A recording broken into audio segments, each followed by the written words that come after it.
नमस्कार, स्वागत करते हैं आपका educationbeats.com में और मैं हूं आपके साथ नेहा शाह। आज पूरा देश गांधी जयंती और लाल बहादुर शास्त्री की जयंती मना रहा है। गांधी जयंती के उपलक्ष्य में हम आपको गांधी जी के जीवन से जुड़े कुछ रोचक तथ्य बताने जाएंगे। इसी के साथ हम आपको बताएंगे कि उन्होंने अपने समर्पित जीवन के दरमियान क्या ऐसी गलतियां की जिसकी आलोचना आज तक होती है।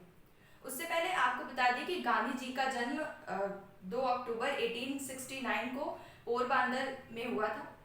उनके पिताजी का नाम काबा गांधी और उनकी माता जी का नाम पुतलीबाई था। गांधी जी को बचपन में मोनिया के नाम से जाना जाता था, जिसके बाद गांधी जी को अब देश का राष्ट्रपिता कहा जाता है।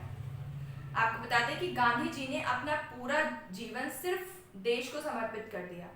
इस दौरान उन्होंने अंग्रेजों से स्वतंत्रता पाने के लिए बड़े बड़े आंदोलन चलाए, पर फिर भी उनके कुछ कामों की आलोचना आज तक होती है। आपको बता दें कि इन प्रमुख गलतियों में से देश द्वारा आज तक सबसे बड़ी गलती महात्मा गांधी की दी जाती है कि यदि वो चाहते तो सरदार वल्लभ भाई पटेल को देश का प्रथम प्रधानमंत्री बनाया जा सकता था। आपको बता दें कि 29 अप्रैल 1946 का दौर था और इस दौरान देश अपनी आज़ादी को लेकर जश्न मना रहा था। वही कांग्रेस में लगातार विवाद पैदा होते दिख रहे थे। वो इसलिए क्योंकि कांग्रेस में अध्यक्ष पद का चुनाव हो रहा था। आपको बता दें कि अध्यक्ष पद का चुनाव इसलिए भी अहम था क्योंकि कांग्रेस समिति का जो भी अध्यक्ष बनता वही देश का प्रधानमंत्री बनता और उसे ही देश का कार्यभार संभालना पड़ता। इस दौरान कांग्रेस समिति के कुछ प्रमुख चेहरे जैसे आचार्य कृपलानी, सरदार वल्लभ भाई पटेल, स्वयं महात्मा गांधी और जवाहरलाल नेहरू का नाम प्रमुख रूप से था। परंतु इस दौरान महात्मा गांधी द्वारा जवाहरलाल नेहरू के नाम को सबसे ज्यादा प्राथमिकता दी जा रही थी। जिसके बाद चुनाव हुए और चुनाव में 15 प्रांतीय कमेटियों में से कम 12 कमेटियों ने सिर्फ और सिर्फ सरदार वल्लभ भाई पटेल को अपना नेता चुना। अब जब 12 कमेटियों ने सरदार वल्लभ भाई पटेल को अपना वोट दिया तो इस दौरान जवाहरलाल नेहरू अध्यक्ष नहीं बन सकते थे। वो सिर्फ अध्यक्ष तब बन सकते थे जब स्वयं पटेल अपना नाम वापसी लेते। जिसके बाद आचार्य कृपलानी ने नाम वापसी की अर्जी का एक पत्र लिखा और उसको पटेल को हस्ताक्षर करने के लिए दिया। जिसके बाद पटेल ने इस नाम वापसी की अर्जी पर हस्ताक्षर ना करते हुए इसे सीधे गांधी जी की तरफ बढ़ा दिया। अब गांधी जी ने वो पत्र लेकर नेहरू की तरफ बढ़ाया और नेहरू से कहा कि तुम बताओ कि प्रांतीय कमेटियों ने तुम्हारी तरफ वोट ना डाल करके सरदार वल्लभ भाई पटेल की तरफ वोट डाला है, तो इस उपलक्ष्य पर क्या किया जाए। जिसके बाद जवाहरलाल नेहरू लगातार चुप रहे और गांधी जी ने वो पत्र उठाकर फिर से सरदार वल्लभ भाई पटेल की तरफ बढ़ा दिया। जिसके बाद पटेल ने बिना कुछ सोचे अपना नाम वापस ले लिया और यही वो दौर था जब कांग्रेस का अध्यक्ष जवाहरलाल नेहरू को घोषित किया गया और जवाहरलाल नेहरू देश के प्रथम प्रधानमंत्री के रूप में बने। महात्मा गांधी की आलोचना यहाँ पर इसलिए होती है क्योंकि वो दौर ऐसा था जब महात्मा गांधी चाहते तो सरदार वल्लभ भाई पटेल को देश का प्रधानमंत्री बनाया जा सकता था। परंतु इस दौरान महात्मा गांधी ने भी कई बार मीडिया कर्मियों से बात करते हुए बयान जारी किया कि नेहरू को प्रधानमंत्री पद और अध्यक्ष पद के लिए इसलिए प्रेरित किया जा रहा है क्योंकि नेहरू विदेश में पढ़े लिखे हैं। वो विदेश के लोगों को, वहां की नीतियों को बखूबी जानते हैं कि 20 अगस्त 1947 को 5 दिन पहले ही अस्तित्व में आई पाकिस्तानी सेना ने जम्मू कश्मीर पर हमले करने शुरू कर दिए थे। इस दौरान 22 अक्टूबर को कबायलियों ने मुजफ्फराबाद पर जमकर हमले किए और हालत इतनी गंभीर हो चुकी थी कि 26 अक्टूबर तक जम्मू कश्मीर के शासक राजा हरि सिंह को भारत में विलय के पत्र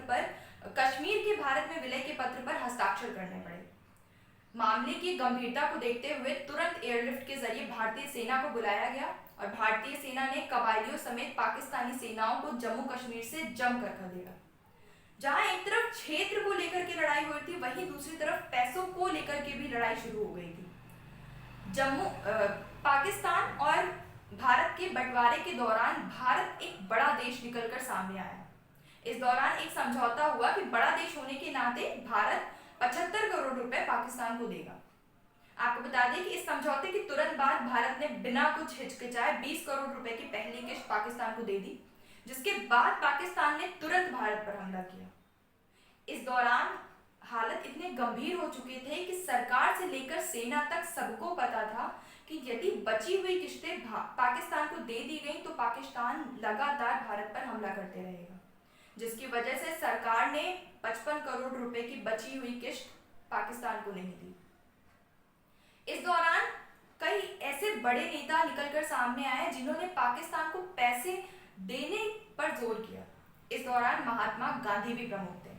आपको बता दें कि उस समय भारत के गवर्नर जनरल माउंटबेटन थे और उन्होंने भारत सरकार से कहा कि एक नैतिक कानून होने के नाते आपको पाकिस्तान को बचे हुए पैसे दे देने चाहिए, यानी बची हुई किश्त लौटा देनी चाहिए। वहीं दूसरी तरफ महात्मा गांधी के विचार उस समय देश के लिए पत्थर की लकीर होते थे। इस दौरान महात्मा गांधी ने भी कहा कि भारत एक आदर्शों का देश है, इसलिए अपने आदर्शों का पालन करते हुए समझौते के अनुसार भारत सरकार 55 करोड़ रुपए पाकिस्तान को दे दे, जबकि दोनों ही नेता जानते थे कि पाकिस्तान इन किश्तों का प्रयोग देश के विकास के लिए नहीं बल्कि भारत में हमले के लिए करने जा रहा है। इस दौरान ऐसा कहा जाता है कि भारत सरकार पाकिस्तान को 55 करोड़ रुपए दे दे, इसलिए महात्मा गांधी ने कई प्रकार के अनशन भी किए। हालांकि इसकी पुष्टि नहीं है, फिर भी कई किताबों में ऐसा लिखा गया है। आपको बता दें कि महात्मा गांधी ने 1948 के दौरान भारत में रह रहे दोनों धर्मों यानी मुस्लिम और हिंदुओं से बातचीत भी की। हालांकि इस दौरान भी पाकिस्तान को 55 करोड़ रुपए देने का कोई भी जिक्र सामने नहीं आया। वहीं दूसरी तरफ एक और मुद्दा उठकर सामने आने लगा था। जम्मू कश्मीर के प्रमुख बख्शी ने इस दौरान बताया था कि पाकिस्तान में अब तक भारत की 600 करोड़ रुपए की संपत्ति है, जिसके बाद पंजाब सरकार ने कहा कि पाकिस्तान को हम जो पानी देते हैं उसमें हम पाकिस्तान से तकरीबन 100 करोड़ रुपए वसूलेंगे। हालांकि ये मुद्दा कभी गांधी जी द्वारा नहीं उठाया गया, परंतु फिर भी देश में गांधी जी के इस मुद्दे को काफी आग मिलने लगी थी।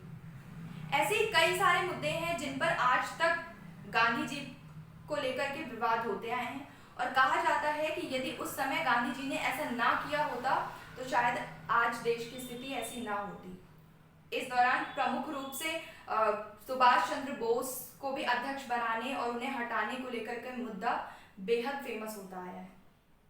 आज के लिए बस इतना ही, फिर मिलेंगे किसी नए मुद्दे के साथ। तब तक के लिए